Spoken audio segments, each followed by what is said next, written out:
Os traballos arqueolóxicos volven ao xacemento vilanovés de Cálago. Nesta terceira campaña, as escavacións céntranse na parte sur da torre. Na anterior campaña hubo evidencias, información por parte dos veciños de que aquí podería haber restos pertencentes a unha necrópole, principalmente restos óseos humanos que foron localizados no seu momento por parte de particulares, así como evidencias que podrían indicar a presenza de tumbas feitas con materiais graníticos, non? A campaña arrincou onte, pero en tan só unha xornada xa se fixeron achados prometedores, restos de cerámica e incluso óseos que estenden o mapa xeográfico e cronolóxico de Cálago. Eu estou seguro de que este xacemento vai dar moitas sorpresas e xa de por sí ten un potencial enorme, é dicir, temos aquí un complexo arqueolóxico no que temos un castro perfectamente ilimitado, temos uns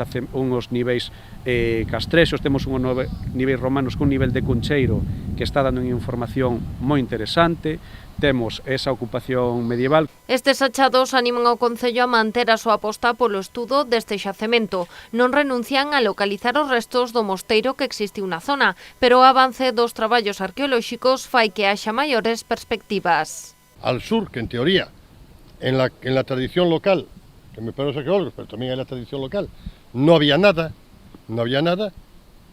y hay tumbas, y que puede ser, ellos nos dirán, que conecte la etapa desconocida de Vilanova.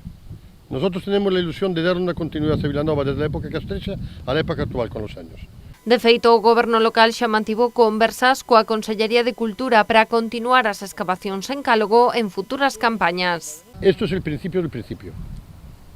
Esto, te lo puede decir un arqueólogo mejor que yo, esto da para decenas de años, todos los estudios, o sea, tendremos incluso que conseguir terrenos, o sea, según lo que nos vaya mandando los expertos y la arqueología, tendremos que seguir, pero ya lo que decíamos del castro de Cálago, que era una hectárea, olvidaros, esto es mucho más extenso.